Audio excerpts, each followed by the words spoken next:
Assalamualaikum warahmatullahi wabarakatuh. Iki ngaji santai-santai apa? Muhasabah. Muhasabah itu kalau Kiai Jawa maknani itu ngoreksi diri sendiri. Jadi menghitung diri sendiri. Ini pas bidang yang saya tekuni tadi karena Habib Ahmad yang minta kemarin sama ibu saya dari Indonesian Power itu. Ibu Lia, saya turutin. Sekaligus saya sambil belajar terus tentang muhasabah. Dalam konteks Indonesia, muhasabah itu sudah jadi perilaku ya. Karena dulu orang tua saya, guru-guru saya kalau ngandani itu, bayangkan kalau kamu jadi dia. Jadi misalnya kita mentang-mentang atasan, otoriter sama bawahan. Bayangkan kalau kamu jadi yang bawahan itu kayak apa? Laukun tamakanah, kalau orang Arab bilang bayangkan kalau kamu di posisi dia. Makanya guyonannya orang-orang Indonesia itu kan orang ngaramkan judi gitu, bareng dikasih tahu. Tapi yang menang anak jenengan, alhamdulillah. Ternyata ngaramkan itu karena ada anaknya. Kalau anaknya yang menang ya seneng. Meskipun itu guyonan, tapi saya punya padanan itu dalam kitab Hikam. Nabi Ibrahim itu Khalilur Rahman, tentu bencinya minta ampun sama yang namanya maksiat. Suatu saat beliau diterbangkan di alam malakut. Itu kalau di hikam saya halaman 15 juga. Saya masih ingat betul. Mungkin kalau Anda beda halaman karena beda cetakan. Setelah diterbangkan di alam malakut, diperlihatkan sama Allah. Ada orang pezina, ada orang syaribul khomri, ada orang mabuk, ada orang macam-macam. Allah tanya sama Nabi Ibrahim, bagaimana pendapat kamu Ibrahim tentang mereka yang maksiat? Kata Nabi Ibrahim, ya Allah, habisi saja mereka. Mereka hidup di bumi engkau, makan rezeki engkau, kemudian mereka tidak taat sama engkau.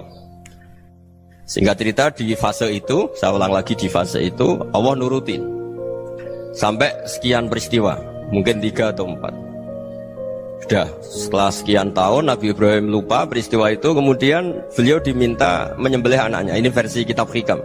Memang versinya banyak tentang kenapa Nabi Ibrahim disuruh menyembelih anaknya. Ketika mau menyembelih anaknya, Nabi Ibrahim ragu. Huwa samratu fuadi, anak saya ini buah hati saya, kenapa engkau suruh menyembelih? Terus kata Allah, apa kamu tidak ingat ketika kamu saya angkat di alam malakut, kemudian kamu usul bunuh-bunuh, saya tidak mempertimbangkan usul Anda, tapi kenapa sekarang saya merintahkan kamu mikir gitu? Terus, ya karena ini anak saya ya Allah. Terus kata Allah, rumang samu wong sing bukan mata ini gak gawean kau sing gawe kowe enak wae usul mata ini. Sebenarnya saya yang bikin, kemudian Anda enak aja usul membunuh. Semenjak itu Nabi Ibrahim itu di eranya itu asfaqun nas, orang paling sayang sama manusia. Karena kadang kita keras itu ya kebetulan tuh udah anak kita, ada keluarga kita. Cara orang Jawa itu kan gitu ya, kalau ada perempuan terus macak yang macam-macam pakai sepeda motor cowok, terus wah itu luput suwo, semoga-moga gini. Tapi setelah dikasih tahu, niku ponakane jenengan, semoga-moga selamat. Jadi jangan-jangan kemarin ahli ma'asi itu kebetulan tuh tidak keluarga kita. Kalau keluarga kita yang pernah salah pada kita, semangat kita mintakan maaf. Jangan-jangan kita didikte hukum sosial gitu. Jadi orang yang salah, kebetulan tuh orang yang menservis kita. Atau keluarga kita, atau orang dekat kita, jangan-jangan semangat kita mintakan ampun. Tapi kalau sama orang lain, kebetulan musuh kita semangatnya minta itu kena adab. Nah ini yang nggak boleh dalam Islam. Islam mengajarkan niru Rasulullah SAW, Nabi itu rahmatal lil alamin. Bahkan kemarin saya ngaji virtual sama beberapa habaib, ada Habib Ali Al-Jufri dari Mesir, ada Habib Alwi dari Kuitang, ada Habib Nabil Al-Musawa. Dari sekian habaib itu saya masih ingat diantaranya yang didawuhkan rahmatan lil alamin itu ketika Nabi adzahu qaumuh, disakiti oleh kaumnya, dan itu mereka masih kafir semua. Itu mereka dapat doanya Nabi, Allahumma hdi qaumi fa innahum la ya'lamun. Kayak apa baiknya Nabi, orang yang menyakiti, yang melukai, tapi Nabi masih berdoa, Allahumma hdi qaumi fa innahum la ya'lamun. Sayyidina Umar dapat doanya Nabi itu ya khina kana kafiran, ketika masih kafir didoakan, Allahumma aizzal Islam bi Umar. Itu ketika masih kafir. Itu pelajaran bagi kita bahwa yang sedang tidak cocok pun itu berdapat doa kita. Ya doa supaya kondisi kita baik, hari tambah baik. Karena agama ini Saya berkali-kali bilang limangka nayarjuwa wal yaumal akhir. Agama ini diperuntukkan bagi yang selalu punya harapan pada Allah Subhanahu wa taala. Saya cerita muhasabah ini tentang hubungan kita dengan Allah. Di Indonesia itu banyak orang fasik, banyak orang nakal. Ya di mana-mana orang nakal itu ya mayoritas, wa aksaruhum fasikun. Tapi berkahnya harapan. Mungkin saya kira nakal sok benda, mungkin saya kira sholat sok ben sholat, mungkin sekarang belum sakhok, belum dermawan, suatu saat dermawan. Barokahnya itu kefasikan ini dianggap sementara, sedang fasik, sedang tidak benar. Karena kiai-kiai kita, para guru-guru kita, para habaib utamanya itu mesti bilang semoga husnul khotimah. Nah barokahnya doa itu semoga husnul khotimah itu menjadikan satu pola sosial. Yang sedang fasik ini masih diharapkan jadi lebih baik, jadi lebih. Sehingga kita tidak ngambil sikap ekstrim, yang ingin menghabisi atau ingin mengadili, tidak. Karena selalu kita punya harapan. Dan agama ini limangka nerjuwa wal yaumal akhir. Bayangkan itu kalau yang nakal itu anak kamu. Pasti kamu nggak ingin kan langsung dapat azab, dapat apa. Padahal kita semua jadi tokoh ini abul kulli, bapak dari semuanya. Sehingga ketika Rasulullah SAW jalan-jalan kemudian melihat perempuan sedang menyalakan api. Kalau apinya mati ditiup, anaknya dijauhkan. Nanti kalau sudah jauh dari api, anaknya digendong lagi. Terus kata Rasulullah, matur ke semua sahabat, Aro'aitum anna hadih tarihatan waladaha alan nar. Apa kamu berpendapat bahwa perempuan ini akan melemparkan anaknya ke neraka? Tidak ya Rasulullah. Tidak akan seorang ibu melemparkan anaknya ke api. Terus kata Rasulullah, Allahu arhamu min hadih biwaladiha. Allah lebih rahman, lebih rahim dibanding orang tua ini kepada anaknya. Ini yang harus kita kenalkan terus, kita kampanyakan terus, supaya orang hubungannya dengan Allah itu nyaman, asik. Sehingga dengan demikian selalu ada harapan bahwa yang sedang nakal ini suatu saat tobat. Kita tidak boleh menghukumi pasti begini, pasti gini, itu tidak wilayah kita.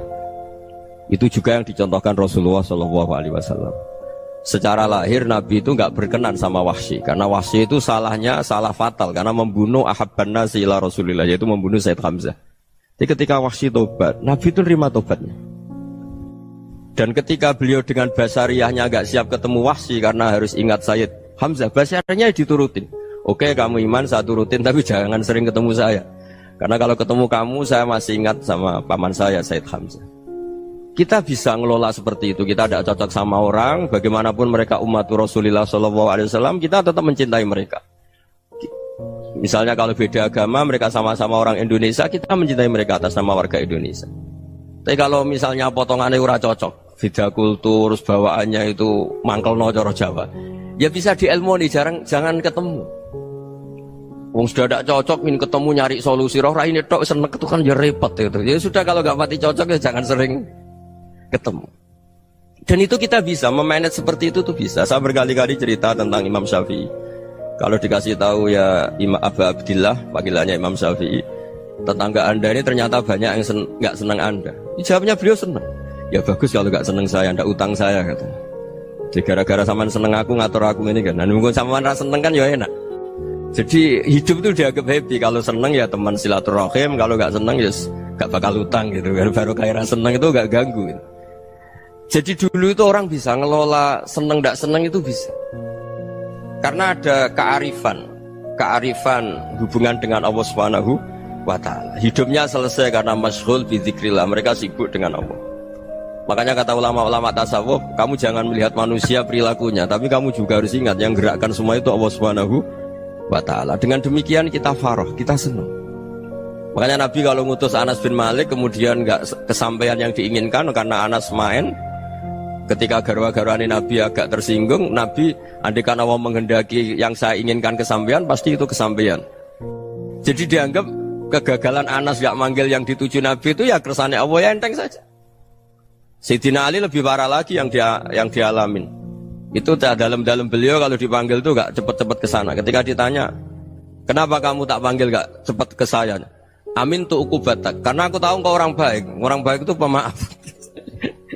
Jadi makanya orang-orang soleh dulu itu bodoni itu. Makanya sekarang kalau ada orang bodoni itu mesti dibidik orang soleh. Kalau orang-orang soleh itu kakean husnudzon lagi sering dibodonin. Abdullah bin Umar itu masyhur itu. Kalau ada budaknya sering sholat, sergap sholat itu dimerdekakan. Akhirnya enggak sholat-sholat pun pura-pura sholat. Akhirnya juga dimerdekakan. Ketika ditanya, kenapa engkau merdekakan? Padahal mereka sholatnya menipu engkau, kata pembisik-pembisik itu. Man khoda'ana lillah in khoda'na lah. Dia nipu atas nama Allah, berarti saat tertipu juga atas nama Allah. Enggak masalah dong, semuanya demi Allah Subhanahu wa ta'ala. Jadi ketika kita ketemu mensifati Allah Ta'ala itu ghafir, Allah pemaaf. Jangan kamu enggak fair untuk diri kamu nyifati Allah ghafir, pada orang lain Allah kamu sifati syadidul iqab. Jadi Allah kamu atur, kayak MC tadi ngatur saya. Jadi Allah itu apa? Kalau pada saya ghafir, kalau pada musuh saya syadidul iqab. Itu enggak fair. Kalau Anda punya harapan kepada Allah karena Allah Rahman Rahim, Allah ghafir, sebenarnya Allah pada musuh kita ya bisa saja Allah ghafir, bisa saja Allah Rahman Rahim. Sehingga kita melihat orang lain yang kita tidak cocok itu ya enteng saja. Itu min ummati Rasulillah sing tanaluhu syafa'atu, tanaluhu sa'atu rahmati, tanaluhu fair. Jangan dengan kita kayak mesti dapat rahmat. Jangan orang lain kayak Allah pasti syadidul iqab. Itu tidak boleh. Sehingga ketika ada orang Badui, singkat cerita orang Badui ini kencing di masjid, semua sahabat membentak dia. Yang enggak bentak hanya Nabi tok. Saking mangkelnya orang ini karena semua sahabat bentak kecuali Nabi. Setelah dibenarin Nabi, terus Nabi nyuruh sobu ali dhanuban min ma'in. Setelah disucikan masjid itu, dia berdoa keras sekali. Allahumma arhamni wa Muhammadan wa la tarham ma'ana ahadan. Ya Allah, yang berhak dapat rahmatmu hanya saya dan Nabi Muhammad, yang lainnya jangan gitu. Karena yang lainnya itu jengkelin, gitu aja saya salah dimarah-marahin gitu. Jadi kalau kamu doa terbatas ya kayak orang Bedui ini, kayak orang Arabi. Apa kata Nabi? Laqad tahajjarta wasi'an. Allah yang rahmatnya luas menjadi kamu sempitkan. Karena kamu mau atur Allah hanya Rahman pada Indonesian Power, pada NU, pada kita yang orang lain nggak perlu dapat. Itu kan kasihan Islam, karena Islam terus nggak dimiliki semua orang. Allah nggak dimiliki semua orang, Rasulullah nggak dimiliki semua orang karena dipek NU, dipek ormas tertentu, dipek nggak boleh seperti itu. Nggak boleh takhasyar tawasian, kata Nabi, nggak boleh mempersempit zat yang rahmatnya itu luas. Ini semoga etika ini kita pakai di Indonesia. Yang sedang fase kita harapkan lebih baik. Yang sedang nggak dapat hidayah kita doakan dapat apa? Hidayah. Masyhur kan, makanya tadi saya mohon sama Habib Ali supaya Habib Ahmad supaya tetap mahalul qiyam, tabaruk sama Habib Ali. Di antara doa-doa di Simtud Duror masyhur itu antuqa bilal mudhniba minnah bil ghufran wal musi'ah bil ihsan. Jadi harapannya para habaib, para orang-orang baik dulu ya, semoga yang dosa itu dimaafkan, yang sedang salah dibuka, bikin lebih baik. Nabi itu tugasnya juga gitu. Wastaghfir li dzambika walil mu'minina wal mu'minat. Nabi itu tugasnya juga memintakan ampun yang sedang salah. Nah ini cobalah jadi etika kita, muhasabah kita. Jadi muhasabah itu cara berpikir kita set, kita pikir ulang. Ternyata semangatnya seorang Nabi itu wastaghfir li dzambika walil mu'minun. Semangatnya itu memintakan ampun. Orang ahli tafsir tahu semua kalau Nabi itu tidak mungkin dosa. Jadi itu khitabun lin Nabi wa urida bihi ummatu, itu khitab Nabi, tapi yang dimaksud itu umatnya, karena Nabi tidak akan mengalami dzambun, tidak akan mengalami dosa. Sekarang enggak, kadang-kadang kita ini kalau orang lain salah itu semangat. Kalau di perusahaan ada teman salah, apalagi pimpinan salah itu seneng, barokahnya salah bisa ganti kan gitu. Ya, jadi kalau mungkin di dunia tokoh juga gitu, barokahnya ada tokoh salah, kita yang jadi populer sendiri, tidak boleh seperti itu. Kita harus salimus sodri di jami'il muslimin. Jadi ini harus dilatih. Saya tadi matur sama Habib Ahmad, latihan kita jadi hidup. Nabi itu kalau resep jadi wali itu kata Nabi gampang. Kata Nabi, kalau kamu ingin disenangin Allah, ya sudah. Kalau kamu asbahta wa amseta gini-gini, perasaan kamu, kata Nabi, jangan punya perasaan ghil sama orang muslimin. Itu sudah wadzalika min sunnati. Makanya Nabi ngendikan la yablughni ahadun an ahadin syai'an. Ada yang baca la yuballighni ahadun an ahadin syai'an. Seseorang jangan melaporkan ke saya tentang salahnya yang lain. Fa inni akhruju ilaikum wa ana salimus sadri. Karena saya ingin ketemu sampean semua dalam keadaan salimus sadri, tidak punya perasaan apa-apa. Karena kalau nurutin membisik, nurutin informasi itu ya repot, karena orang pasti sepihak. Ada kiai yang top datang ke kampung-kampung ning desa-desa, kata yang seneng itu punya akhlak. Wah itu bagus orang besar datang ke kampung-kampung. Kata yang nggak seneng, Oh itu jobnya kayak kecil kok diambil, itu kan ya kasihan itu kan sudut pandang. Makanya saya sering bilang akal kita ini cukup untuk mentasdik Rasulullah SAW. Meskipun perasaan kita kadang orang Jawa itu beda. Saya berkali-kali bilang sama peneliti dari Jogja, kenapa sih Gus para nabi itu kok poligami istrinya banyak? Nabi Dawud katanya itu berapa? Nabi Sulaiman malah jumlahnya agak terbatas ini. Nabi Muhammad itu paling sedikit. Saya tanya gini, perempuan itu orang lemah, jadi kalau nolong orang satu gimana baik, kalau nolong orang dua ya lebih baik, ya sudah kira-kira seperti itu. Paling tidak akal kita masih tahu kalau orang baik itu kan mesti baik, nolong orang satu baik, nolong orang dua ya lebih baik, nolong orang tiga lebih baik. Tapi kalau kamu orang nggak baik, satu saja kamu terlantarin, kamu miskinkan, kamu ya tinggal diukur kan. Kalau orang baik nambah baik, tapi kalau orang buruk tambah buruk. Nah itu akal kita bisa menganalisis kenapa sih nikah itu ada yang poligami, ada yang enggak. Sudah ukur saja diri kamu. Misalnya kayak saya elek keriting, rabi terus, memperbanyak wong elek, orang perilaku netok, raine dadi elek kabeh. Tapi nak kowe ku ganteng, alim, ganteng, sugih, anake ganteng-ganteng, berhubung kowe saleh ahli swarga kabeh, mertua yo bangga karena karir kamu meyakinkan. Ini mertua kamu aja gak bangga mau nambah.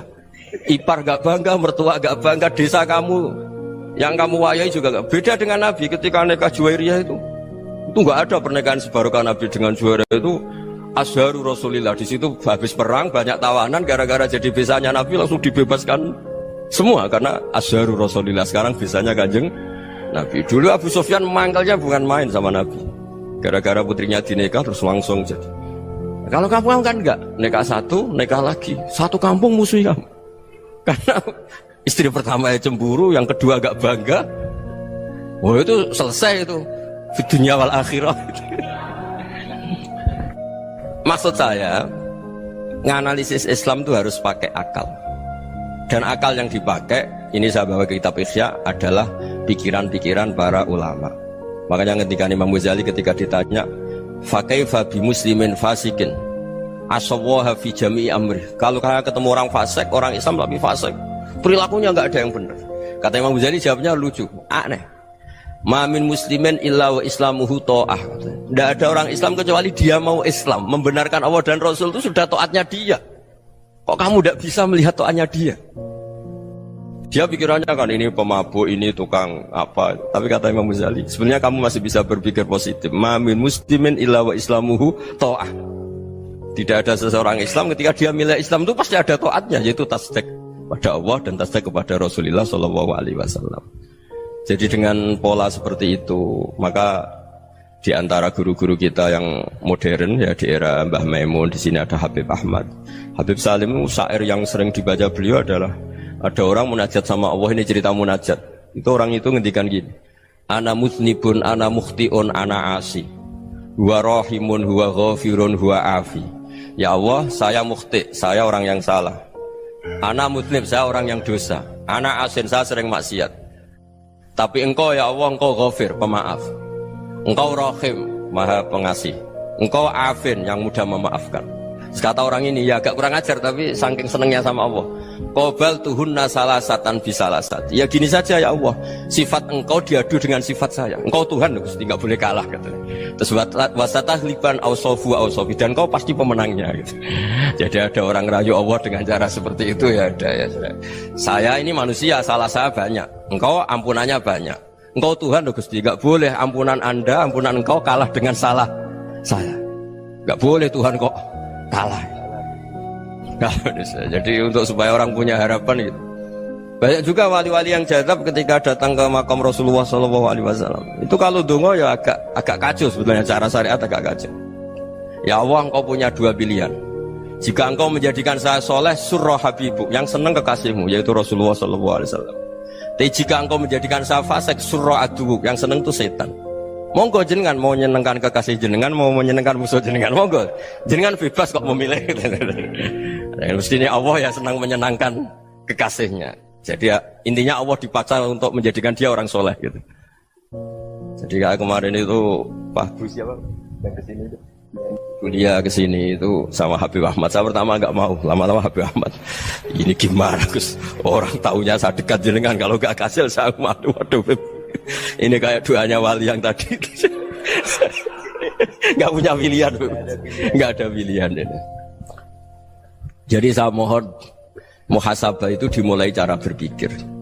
Makanya di sini sebetulnya tag ini supaya dapat barokahnya Ihya. Ini kitab yang disenangi para habaib, para ulama. Sebetulnya tag di muhasabah itu redaksinya gini ya, yang lengkap. Hasibu anfusakum qabla an tuhasabu wazinuha qabla an tuzanu wa tahayya'u lil ardil akbar. Jadi ada kata wazinu, jadi ukur. Perilaku Anda ini diukur, ditakar. Misalnya kita sebagai suami kan ya punya hal-hal yang kita tidak ideal. Corong Jawa mesti pesek, cara rezeki ya pas-pasan. Dan kita juga kalau makanya agak boleh tanya istri begini, apa saat cinta pertama Anda? Pasti Anda kecewa. Orang jadi istri hanya korban terakhir itu. Sudah. Karena orang kalau ngelamar kemana-mana gak jadi, yang jadi istri itu pasti korban terakhir itu. Jarang istri pilihan pertama, jarang. Ayo semua yang nikah. Rata-rata itu pilihan Anda pertama Pak, dari sekian ditolak di mana-mana terus. Ya perempuan terakhir. Kamu juga korban terakhir gitu. Itu wali-wali dulu kalau ngandani kita itu sederhana. Antal ini masyhur diceritakan Habib Zain bin Semit dalam kitab Al-Manhajus Sawi.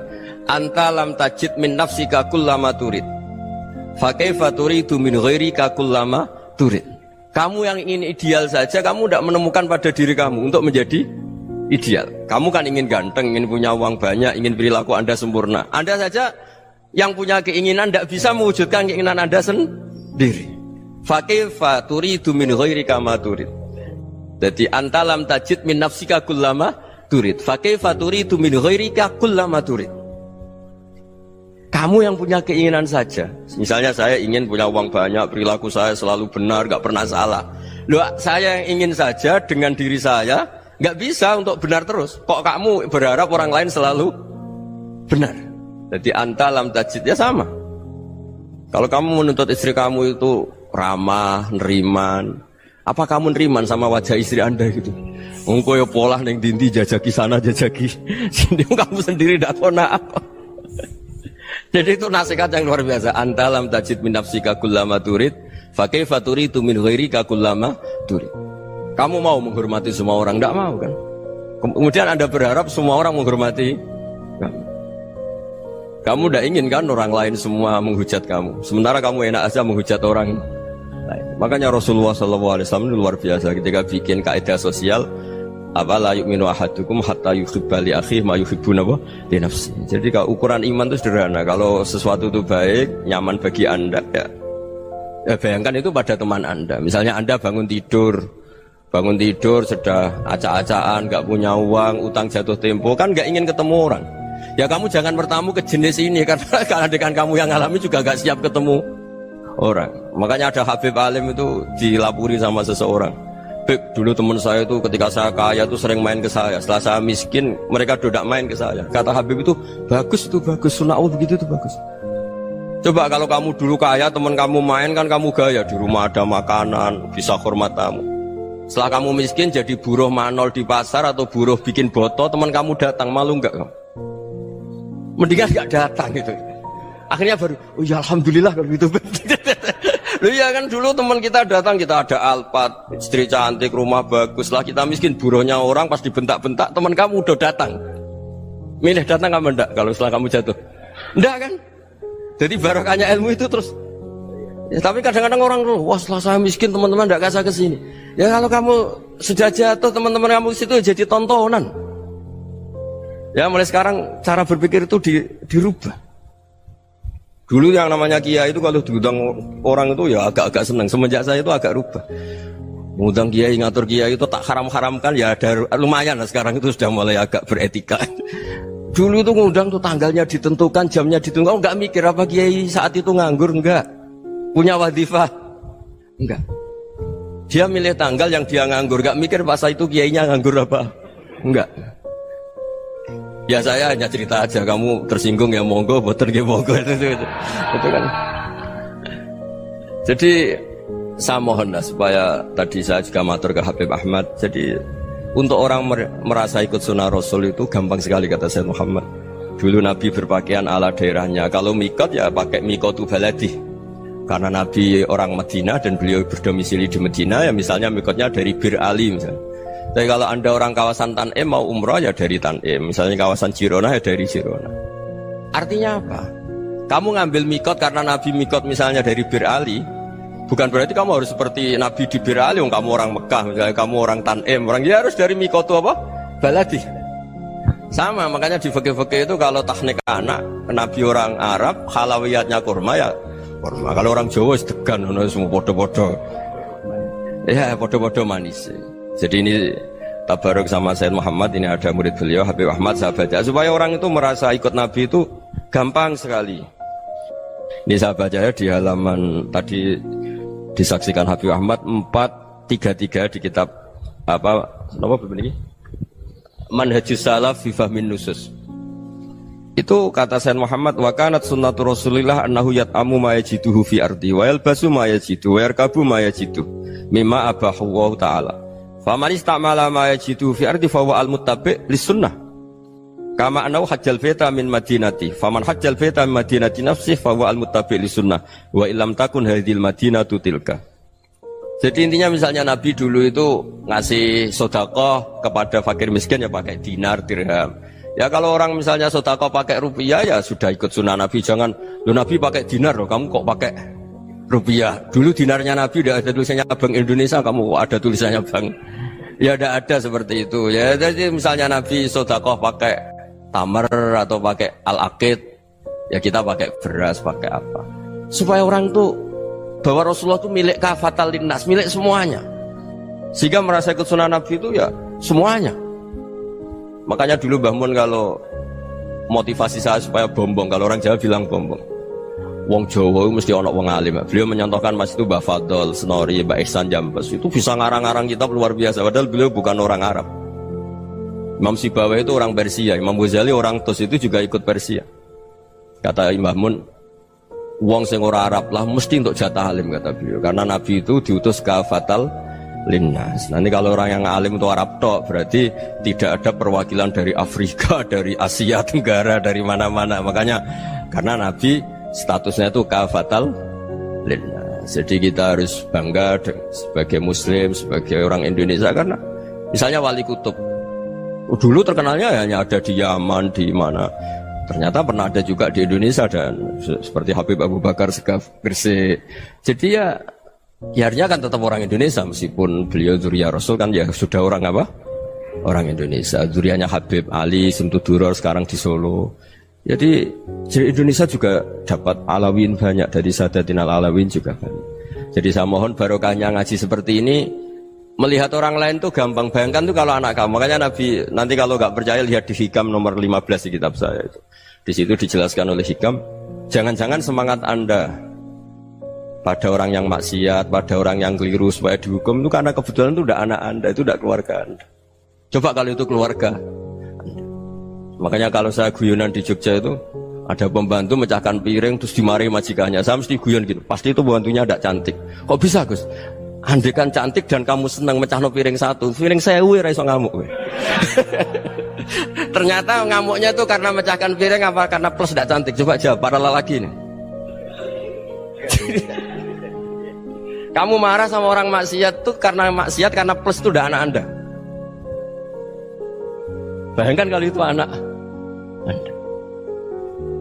Itu hebatnya Rasulullah SAW. Karena kita yang salah pun kadung umatnya, Nabi tetap ngasih fasilitas syafaati li ahlil kabair min ummati. Kayak apa baiknya Nabi? Udah ikut maksiat tapi ikut fasilitasi ngasih syafaat. Loh kalau li ahlil ibadah kan wajar, Nabi ketika ini syafaati li ahlil kabair min ummati. Ya karena tadi logika yang dibangun Rasulullah itu logika yang luar biasa. Kita semangat orang lain kena hukuman itu karena kita tidak punya ra'fah, tidak punya rahmah. Coba kalau Rasulullah yang bil mukminina raufur rahim. Semangatnya itu mendoakan supaya tobat, mendoakan diampuni. Dan itu juga yang diperintahkan oleh Allah Subhanahu wa taala, wastaghfir li dzambika walil mu'minina wal mu'minat. Ya semoga barokahnya ngaji ini, barokahnya Habib Ahmad, barokahnya Maulid Simtud Duror, barokahnya semua kitab madaih, tiba berjanji semuanya, barokahnya Ikhya, barokahnya Said Muhammad, barokahnya guru kita semua, Mbah Maimun, bapak saya. Kita ini ngikuti manhaj, ya, ngikuti apa? Manhaj. Saya sering didhawuhi Mbah Mun, kenapa ihdinas siratal mustaqim bukan siratoka, bukan jalan engkau ya Allah, karena Allah itu nggak bisa kamu tiru. Allah itu tidak tidur, tidak makan, tidak kesel, tidak capek. Yang bisa ditiru itu siratal ladzina an'amta alaihim. Yang bisa ditiru manusia ya niru manusia, karena Allah itu tidak bisa ditiru. Makanya ihdinas siratal mustaqim siratal ladzina. Dan niru siapa? Niru guru-guru kita. Termasuk niru cara pandang. Jadi misalnya ada orang awam di rumah itu hanya delok reng, delok tikus liwat, itu kan kayak nganggur. Kok ora tahajud malah mendelok reng. Melihatnya jangan gitu. Huwa tarokal ma'asiyah. Dia di rumahnya ndak dugem, ndak kemana-mana. Dia berarti malam itu tarkul ma'asi. Tidak nyopet, tidak garong, tidak ke tempat maksiat. Susahnya apa sih husnudzon? Jadi jangan lihat huwa tarkut tahajud, huwa tarokat tahajud, wa taroka qiyamal lail. Oke ya, namanya orang begitu ya tidak tahajud, tidak qiyamul lail. Tapi susahnya apa sih kamu bilang huwa tarokal ma'asiyah? Dia juga meninggalkan maksiat, dan tarkul maksiat itu tuh ibadah. Supaya orang tuh gampang lah husnudzon sama orang muslim. Ini orang mukmin, orang yang luar biasa. Di mata Allah itu orang yang luar biasa. Kayak tadi Imam Ghazali, kalau saya ketemu orang muslim kemudian dia tidak pernah baik, gimana? Kata Imam Ghazali, ma min muslimin illa wa islamuhu ta'ah. Tidak ada orang Islam ketika dia mentasdihkan Allah dan Rasulullah, berarti dia juga punya taat. Ya ini latihan saja, sing iso nglakoni Habib Ahmad kula namung cerita mawon. Kula cerita secara akademik, saya punya kitab, saya baca, dan alhamdulillah kita paham barokahnya para guru, dan supaya terbiasalah. Sebaik-baiknya ibadah husnudzon billah wa husnudzon bil mu'min. Soal tidak cocok ya diilmoni tadi ya, namanya nggak cocok ya jangan sering ketemu. Seperti Rasulullah SAW, beliau karena sangat mencintai Said Hamzah, ketemu orang yang pernah begitu sama Said Hamzah ya beliau secara basyariah tidak siap. Tapi beliau secara cara bahasa sekarang, secara profesional, kalau beliau seorang nabi dan harus menerima tobatnya siapapun ya diterima. Saya meskipun dengan A, B gak cocok karena dia begini-begini sama saya, tapi saya ingat dia sholat, dia baca sholawat, dia mencintai Rasulullah, ya kita hormat. Ya soal gak cocok ya di manage tadi ya, zurhiban tasdad huban. Kalau gak pati cocok ya jangan sering ketemu, bawaannya enak nanti. Ya semuanya itu diilmoni lah. Makanya ngendikane Ma'ruf Al-Qurhi ada yang baca Al-Kharqi, mangqala fil yaumi salasa marrat wa marham ummata Muhammad kutiba minal abdal. Karena semangat mencintai siapapun satu hari sering baca marham ummata Muhammad wa ma asli ummata Muhammad wa ma tajawaz an ummati Muhammad, itu mesti kutiba minal abdal. Dia pasti termasuk wali abdal. Maksudnya semangat mencintai ya dilatih lah. Misalnya Indonesia Power atau PLN, andai kan tidak ada PLN tuh kayak apa? Orang nggak bisa ngaji, nggak bisa aktivitas. Ya barokahnya ada PLN, barokahnya jasanya. Kita sadar, tidak semua kebaikan kita ini memenuhi keinginan orang banyak. Gitu. Orang banyak ingin listrik, ingin saluran apa, dan itu kadang yang mewujudkan orang lain atau kelompok lain. Ya karena itu manfaat ke orang lain ya kita doakan. Karena khairunas anfa'uhum linnas. Sehingga kita terbiasalah ngakui orang lain. Seperti semangatnya Rasulullah SAW, semuanya itu didoakan, semuanya diinginkan kebaikannya. Bahkan Nabi gak putus asa sampai di akhirat. Ketika Nabi lain sudah putus asa karena sudah akhirat, sampai dimintai syafaat semuanya bilang nafsi, nafsi. Karena merasa semuanya gak punya nyali di depan Allah, karena ini sudah akhirat, sudah finish. Tapi apa Rasulullah? Analah, ya udah saya sanggup mensyafaati kalian.